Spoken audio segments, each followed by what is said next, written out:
Why intelligent and deep thinkers struggle socially, psychology explained. Loneliness doesn't always look the way we expect it to. Sometimes it doesn't appear as someone visibly sad or desperate for attention, but as someone quiet, observant, and seemingly self-contained. Often the people who feel the most disconnected in social situations are not those who lack intelligence or emotional awareness, but those who possess an abundance of it. They are the ones who notice patterns others miss, who think deeply about conversations long after they end, and who feel emotions with a level of complexity that's difficult to explain. These individuals are frequently labeled as introverted, distant, or socially awkward, but those labels barely scratch the surface of what's really happening. Many intelligent and deeply analytical people struggle socially not because they don't want connection, but because their minds operate differently from the fast-paced, surface-level world around them. This disconnect often leads to loneliness, self-doubt, and the painful feeling of being misunderstood, even when surrounded by people.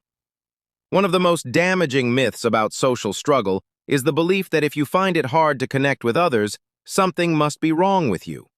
Society often treats social ease as a measure of personal success, reinforcing the idea that confidence, charisma, and constant interaction are signs of emotional health. When intelligent or introspective people don't naturally fit into this mold, they may internalize the message that they are broken, defective, or lacking some essential skill. In reality, many of the traits that make someone socially reserved, deep thinking, high empathy, sensitivity to nuance, and a strong inner world are the same traits that enable insight, creativity, and emotional intelligence. The issue isn't a flaw in the person, it's a mismatch between how their mind works and how most social environments are structured. Understanding this distinction is crucial, because once you remove the assumption that something is wrong, you can begin to see social difficulty as a difference, not a deficiency. At the core of this experience is the way intelligent and introspective people process information. Unlike those who respond quickly and instinctively in social situations, deep thinkers tend to process experiences internally and thoroughly before reacting. When someone speaks to them, they're not just hearing the words, they're analyzing tone, intent, emotional context, and possible implications. They may simultaneously be reflecting on their own response, considering how it will be received, and weighing whether it accurately represents what they truly mean. This depth of processing takes time, and social environments rarely slow down to accommodate it. Conversations move quickly, jokes are exchanged rapidly, and pauses are often interpreted as awkward rather than thoughtful. As a result, deep thinkers may find themselves constantly a step behind, not because they lack understanding, but because they are processing more information than others. Introversion is another key factor, though it is often misunderstood. Introversion does not mean shyness, social anxiety, or a dislike of people. Rather, it refers to where a person draws their energy from. Introverted individuals tend to recharge through solitude and reflection, while extroverted individuals recharge through interaction and stimulation. Highly intelligent people are disproportionately introverted, not by coincidence, but because introspection and deep thinking require quiet mental space. In social settings, especially large groups or noisy environments, introverts may become overstimulated, leading to mental fatigue.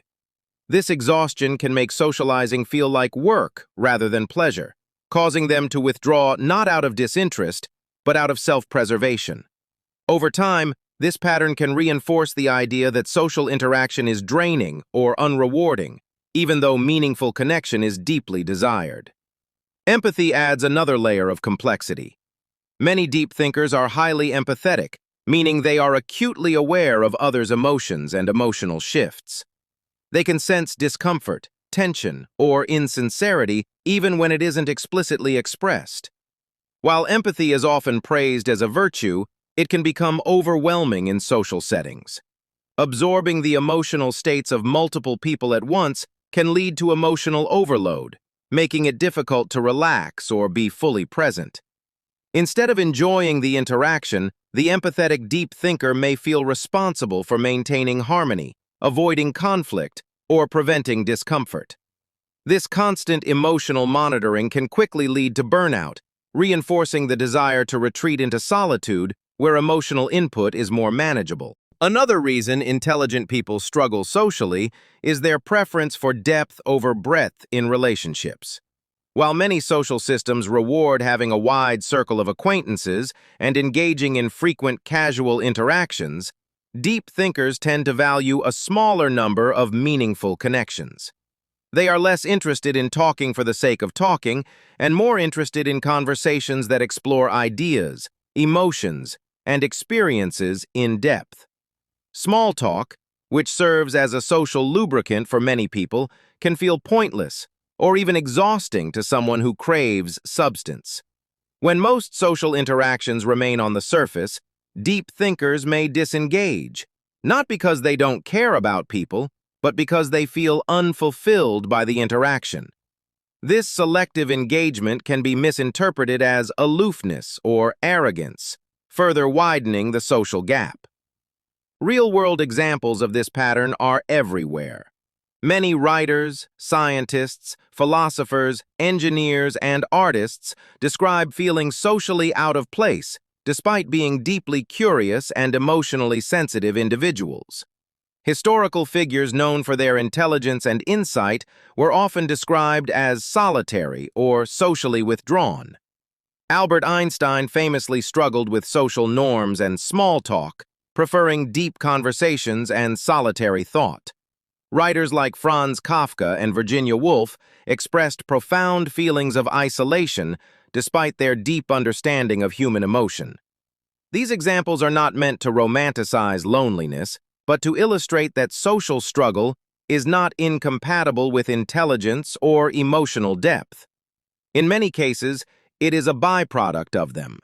Developmental experiences also play a significant role. Intelligent children are often praised for their academic abilities, but may not receive the same encouragement or guidance in developing social skills.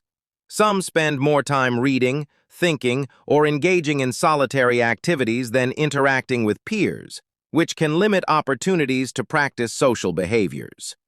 This doesn't mean they lack social ability, but that their social development followed a different trajectory. As adults, they may feel behind or uncertain in social situations, even though they are highly capable of meaningful connection. This gap can lead to self-consciousness, reinforcing avoidance and withdrawal. Fear of being misunderstood is another powerful factor.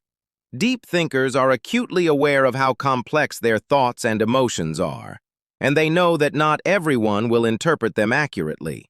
Because of this, they may hesitate to express themselves fully, choosing silence over the risk of misinterpretation.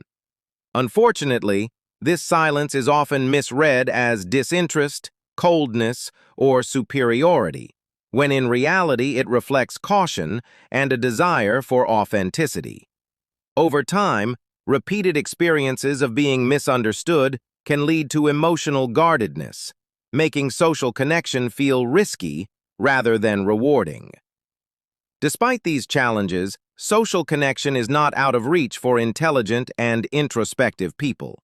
The key is not to force oneself into extroverted norms, but to find environments and strategies that align with one's natural tendencies.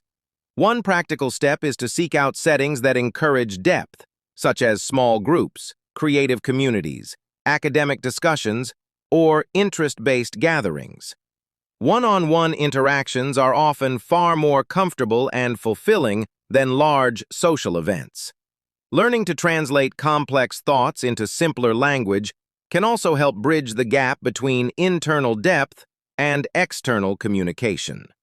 This doesn't mean diluting one's ideas, but making them more accessible. Another important step is redefining what social success means. Rather than measuring it by the number of friends or frequency of social interaction, deep thinkers benefit from focusing on the quality of their connections.